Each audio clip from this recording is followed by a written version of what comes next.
this. How's that? Can you hear me now? Anybody hear me now? How's that? Are we good? Can you hear me now?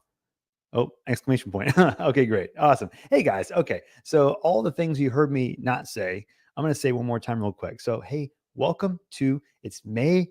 Is this the 15th, 14th, middle of May 2025? I'm excited to talk to you tonight. I was going to mention the fact that it's NFL schedule release day, which is a big deal for me, but I'll put that to the side. So, I'm like yelling at you. Can you hear me now?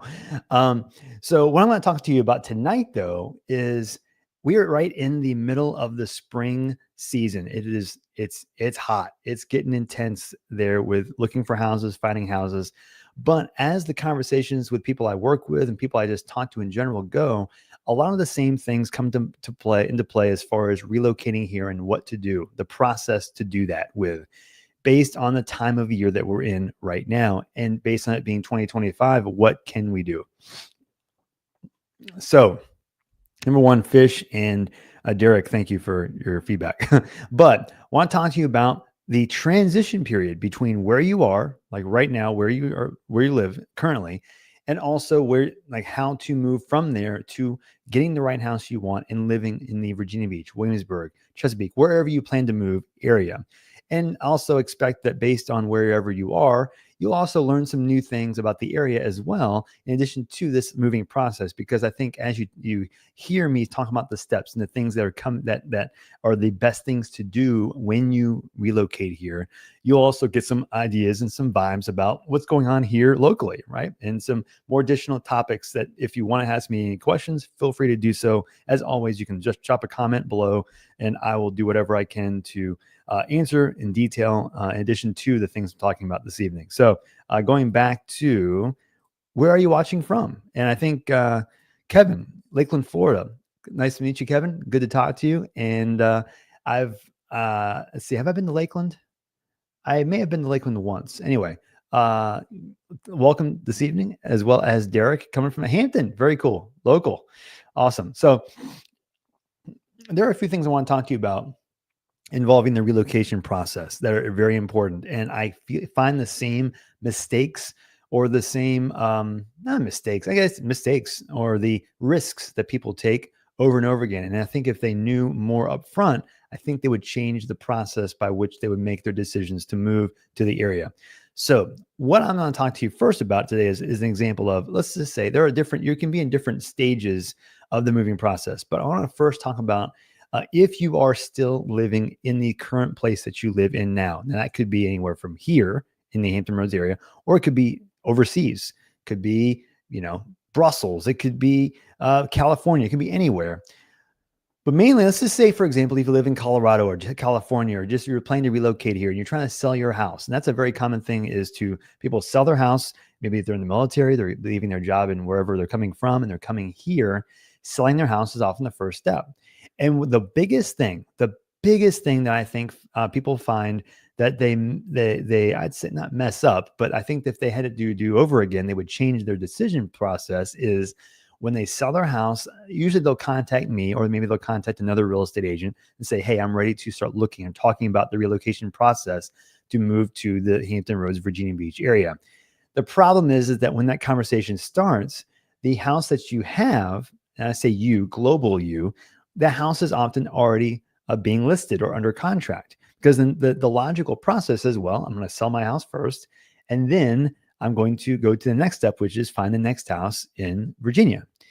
The problem with that is that when you get your house under contract and wherever you are, you now have a locked in terms that your current house process is going through.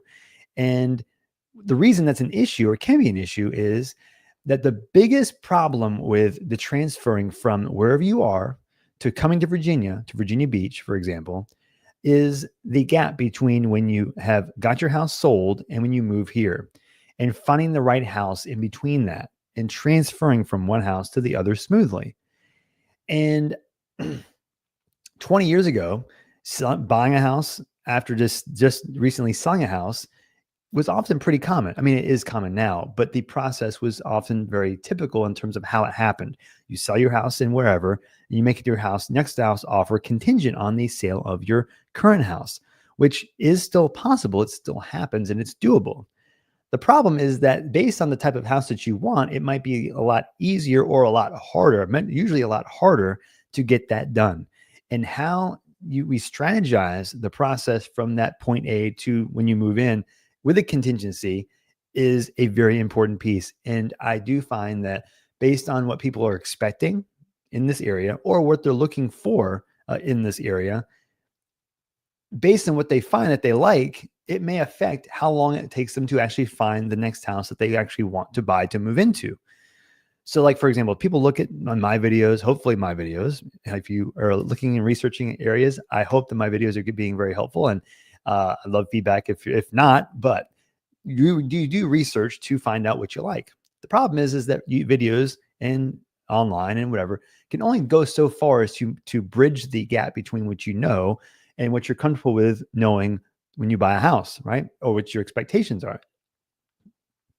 So when you get a house under contract, wherever you are, you're selling your house, often the thought is, well, I'm just going to now find a house and then make it contingent. Well, that's possible.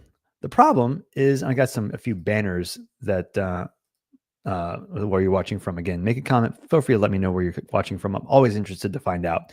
But there are two different markets that, based on the type of market that we're talking about, I say market, I mean demand for a certain kind of house. I'll go into details as to what that means. But there are different types of markets, and based on the type of market that you're in this area, you're often two different markets in the area.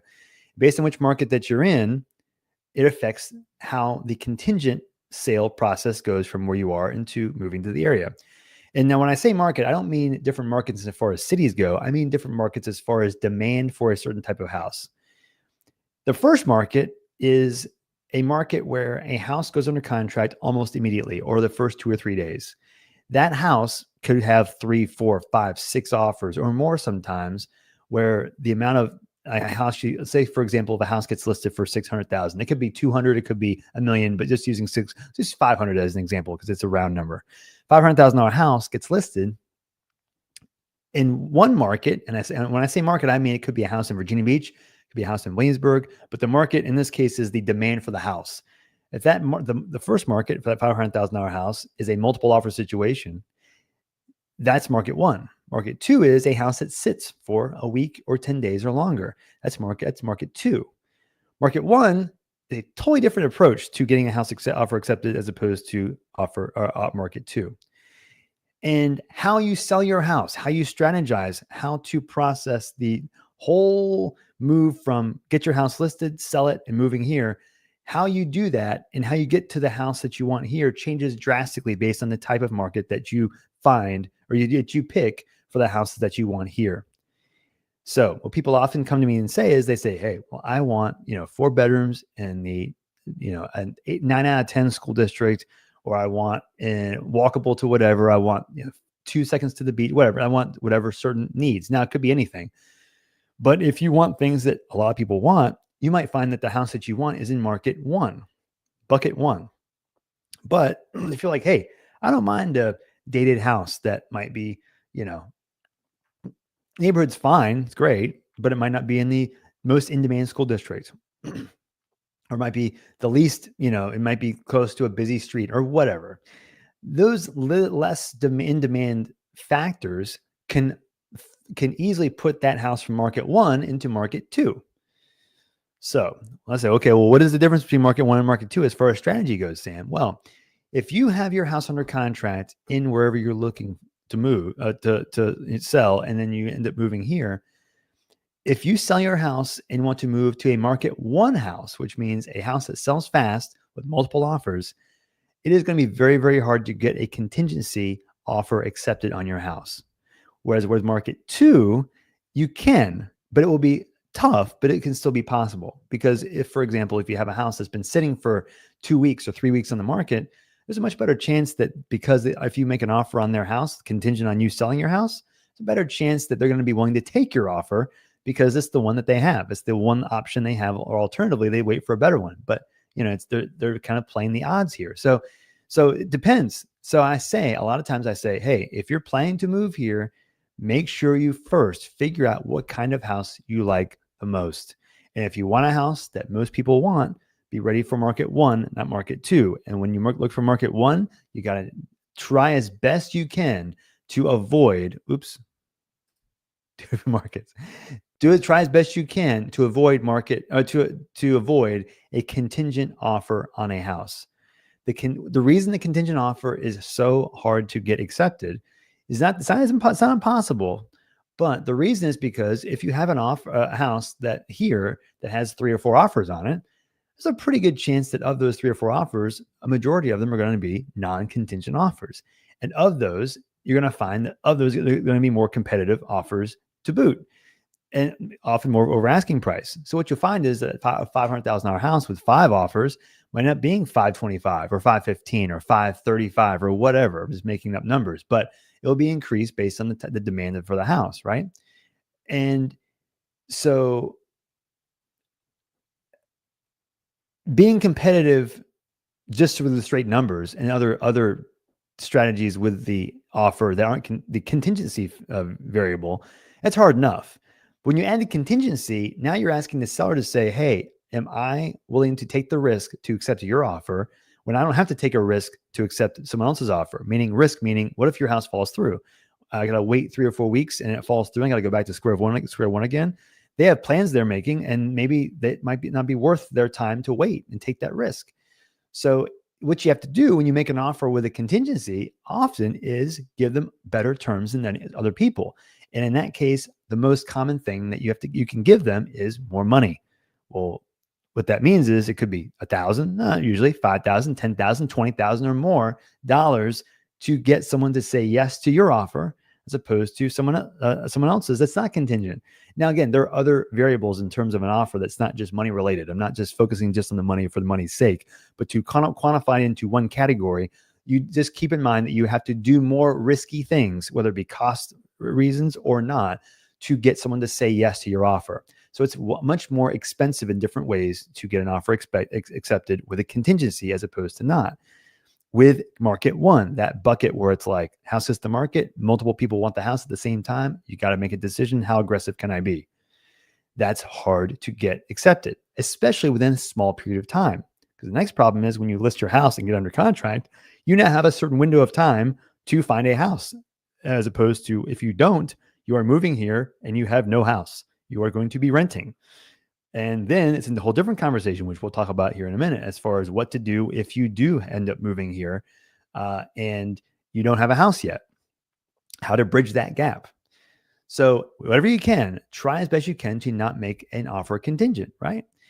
Now you can with market two, which it means, again, the house has been sitting for a while and no offers, whatever. But again, often most people don't want to do market two. They want market one, which is the competitive houses.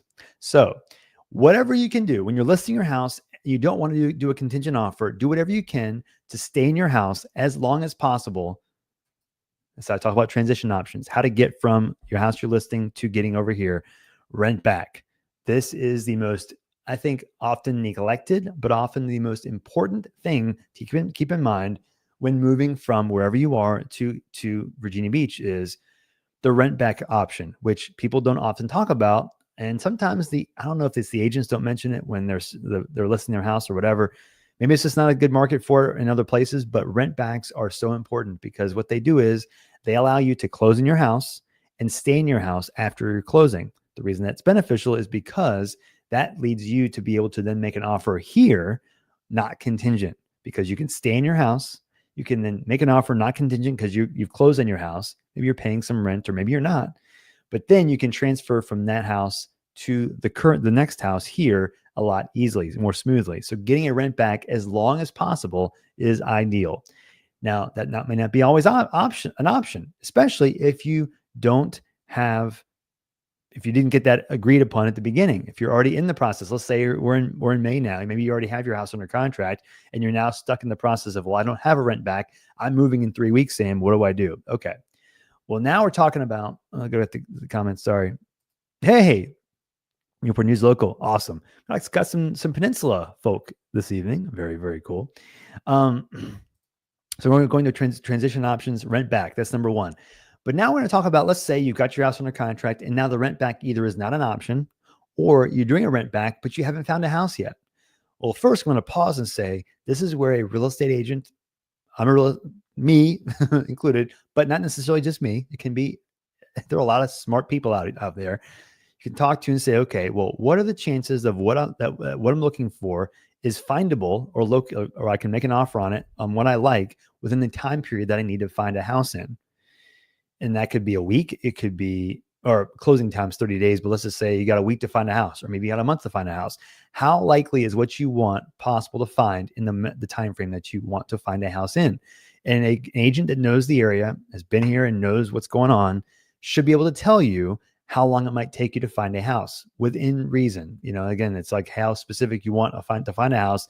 It could lead to a variety of potential, but the reality is if you need 3 months, you may not have time to find what you want within that 3-month period. I'd say a majority of people I work with, they might find a house in the first week. It could take them a few weeks. Or if they really want a needle in a haystack, it could take them 2, 3, 4 months or longer to find a house. I've worked with people that it takes them several months. And that's part of the reality. And talking about that up front as much as possible is helpful. So because that's important, it leads to the time period of when you close and when you move here. If it's a week or if it's a month or if it's 3 months, the amount of time you have to find a house between the time you live in your house currently and where you have to move here, that's going to dictate what you can do rent wise, buy a house wise, how to transfer here.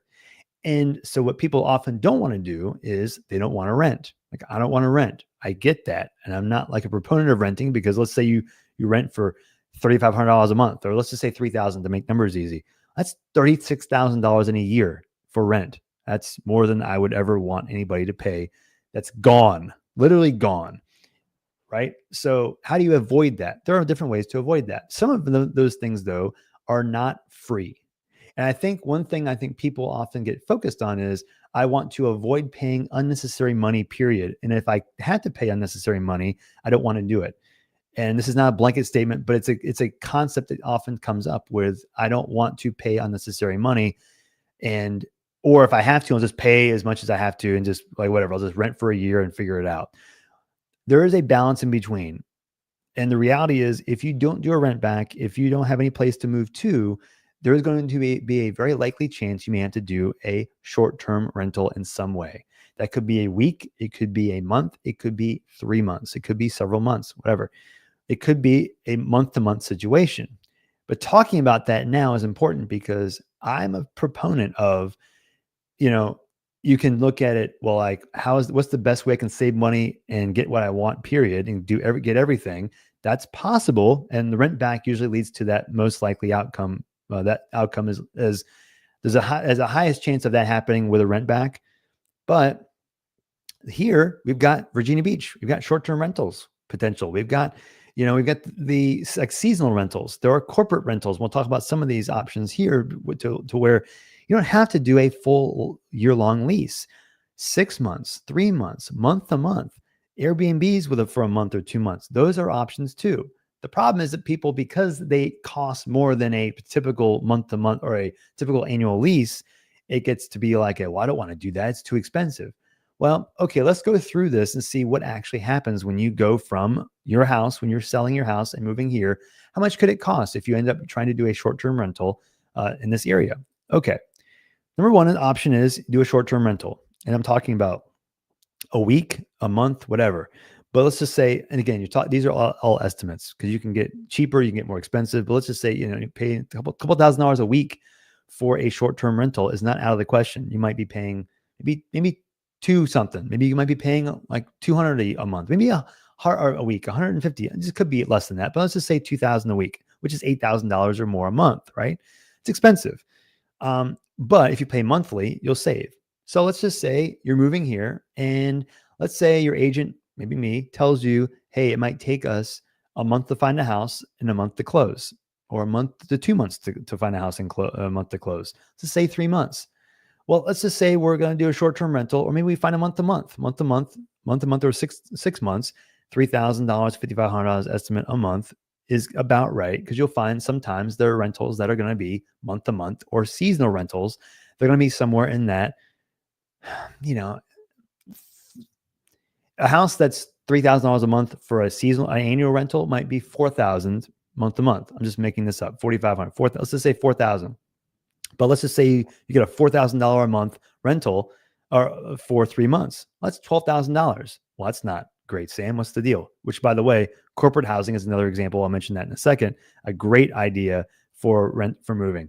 But month to month is not ideal, right? You're paying $12,000, let's just say, for 3 months worth of rent. And then storage, right? Pod storage, $500 a month. You still got moving expenses, but let's just say you're going to pay an extra $2,000 for just storage for those 3 months, right? So you're talking between 4,000 times 3, 12,000 plus 2,000. You're talking $14,000 for 3 months, which sounds like a lot. It is like a lot, right? But if you compare that to the alternative, which is rent for a year, or maybe rent for 10 months or whatever, and you're paying paying $3,000, $3,500 a month for rent, you're talking $35,000 to $40,000 for a whole year. Now you're saying, okay, well, $12,000, $14,000 isn't that much. Now, again, there are other numbers involved in this, but I'm talking about the cost to rent and storage, which again increases more as you're renting too, if you have to store some additional stuff. But in addition, that's why I like corporate housing or even short-term rentals. But if you can't find one that's in the right price range, check out corporate housing. Corporate housing by owner is a good example, I think, of a website that has some options that will have furnished, maybe $3,500, maybe $4,000, $4,500, $5,000 a month, fully furnished rentals that might be in some great spots that you can get, and it's furnished. You can keep your stuff stored for however long you need to, as we're finding a house, and it might take a couple months, 2, 3, 4 months or whatever. And usually it's a 3-month minimum for corporate housing, which is why that might be different than maybe an Airbnb or a short-term rental. But you committing to $12,000, for example, just as an estimate, that might be $12,000, $14,000, $15,000 for the whole thing. But while you're not getting the optimal, which is transferring from a rent back in your current house to moving here, you're also not paying $40,000 and then more than that, because remember, the prices go up too. Prices go like maybe extra. If it's a $500,000 house, it might become $515,000 or $520,000 next year. And then you got interest, you got just a higher loan. So then your purchasing power goes down if prices continue to go up. So you're paying a $15,000 bill, but you're getting the house that you want. You're not rushing to get from house you're in now to house here, because people often try and rush it. They don't want to move twice, which I understand that.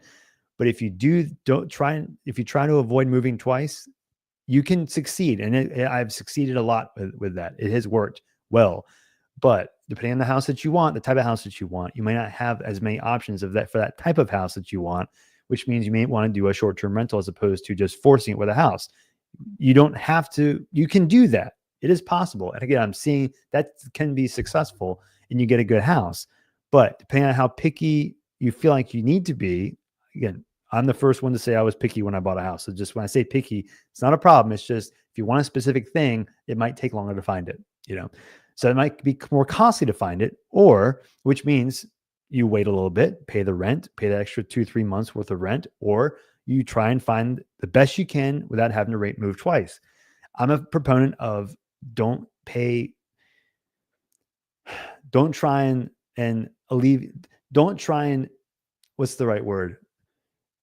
Save on don't try and make the process easy up front to spite the long-term benefits of the house that you want. I'd rather try and wait to find the house that you want than just try and force a convenient process. If you can. Again, not everybody can do this. And again, there are different ranges of what you find is tolerable and okay for a house. So there are a lot of different things we're talking about here, not different concepts, but that's why it's good to talk to an agent that knows and can give you some honest advice as to what their options are and what to do, right? It's a lot of different variables here.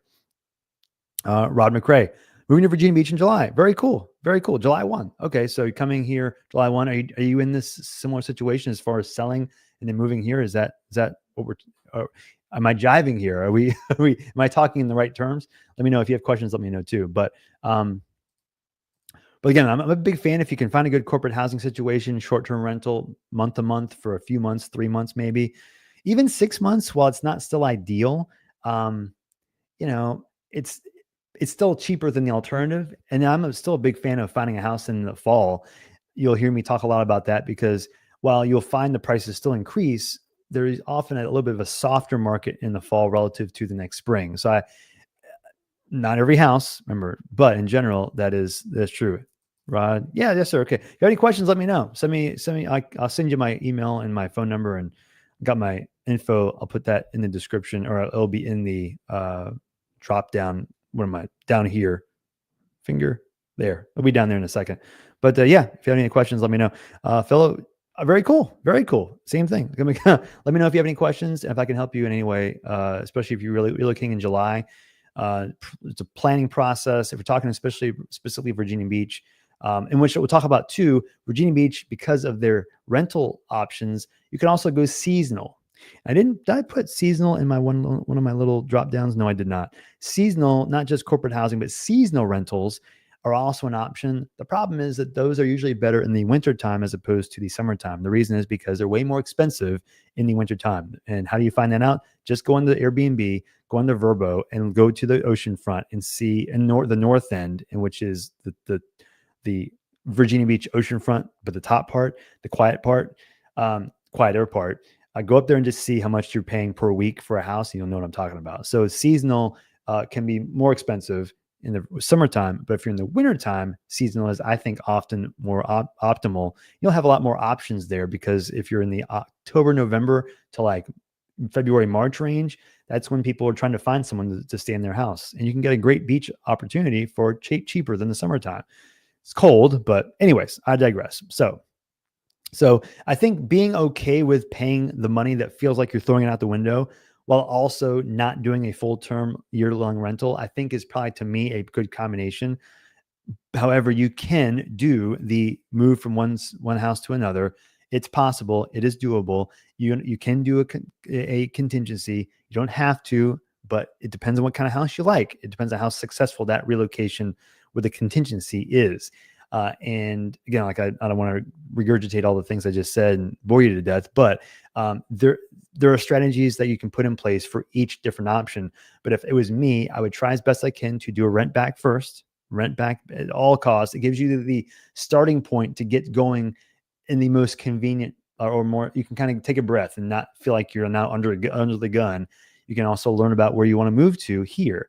And if it might take an extra couple of months, 2-3 months, it still will save you from having to do a short-term rental faster here. And it gives you some time just to kind of just take a little bit slower of a process.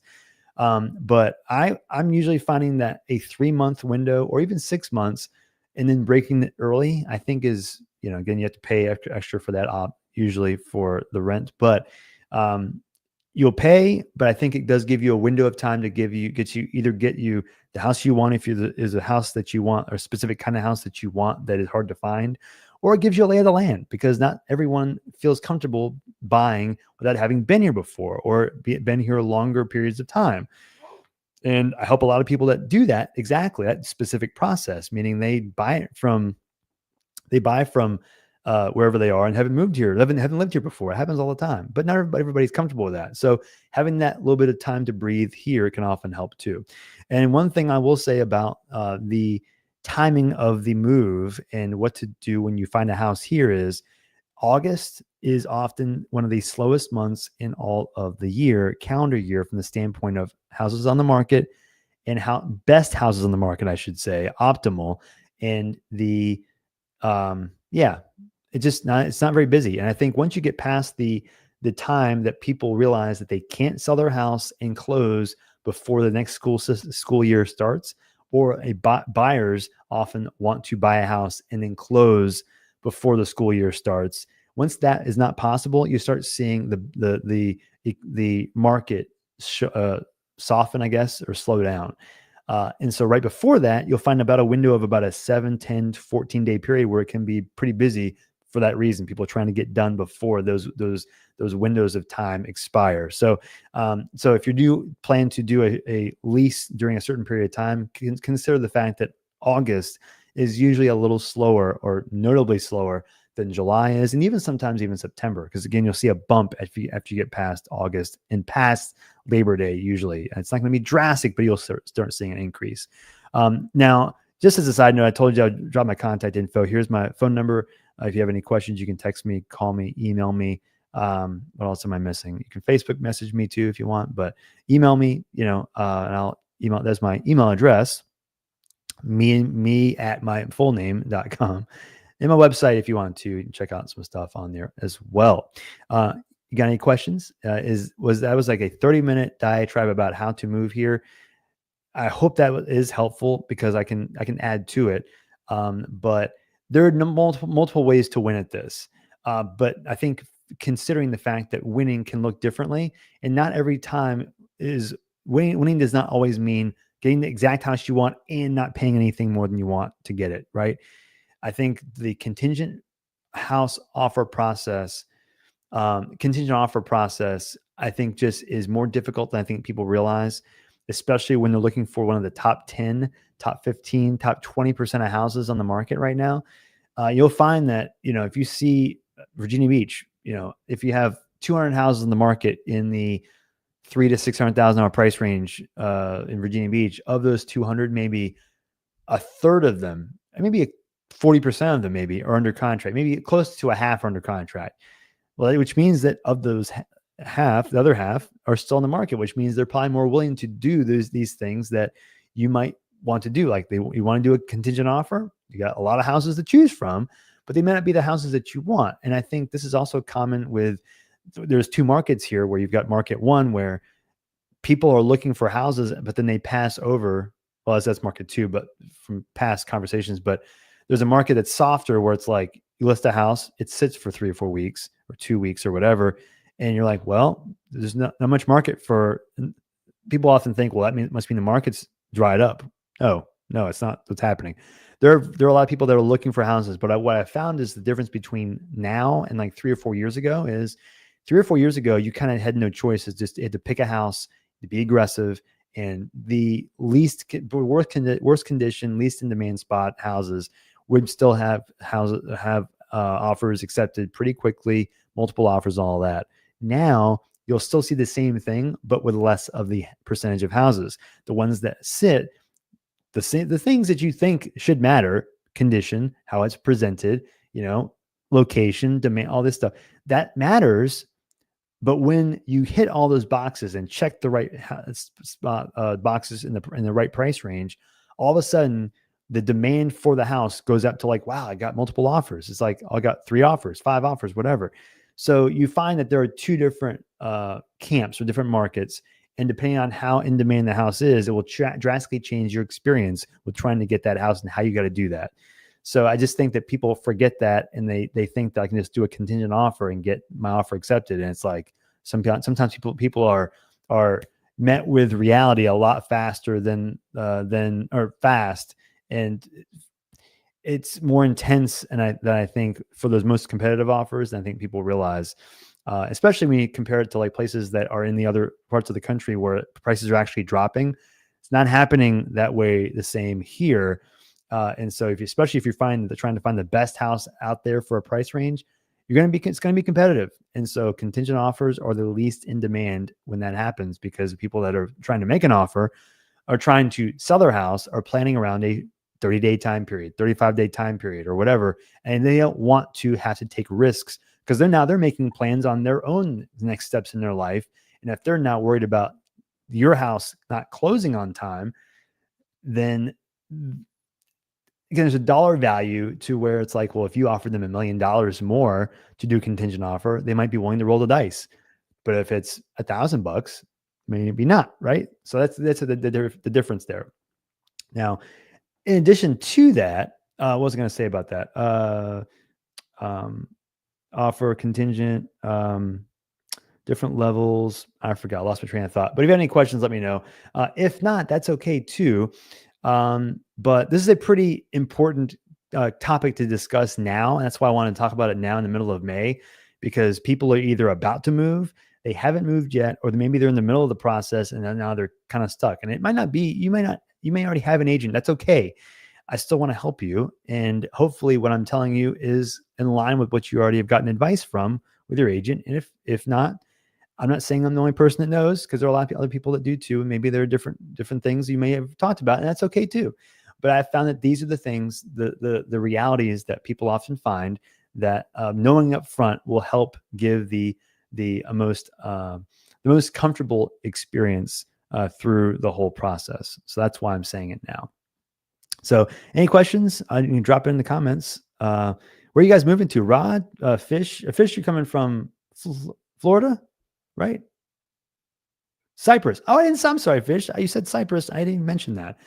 Cyprus, Texas. Very cool. So moving here, let me know if you're interested in also talking about a specific area while we're here. Anybody have any comments about, hey, tell me more about a certain area? Let me know too. One thing I wanted to mention, this is what I forgot to say is, if you plan to make a contingent offer, one thing that is helpful though, is to say that the further you are into the process of your house closing, meaning contingencies are released, home inspection, appraisal, whatever those other contingencies could be wherever you live, the more of those that are over with, the better the stronger the contingency is for you, and the easier it is for you to get an offer accepted. It's still a risk for the seller, so it's not comparable to a non-contingent exactly. But the closer you are to closing, it gets closer and closer to a non-contingent offer. So you can not have to be as aggressive in those circumstances.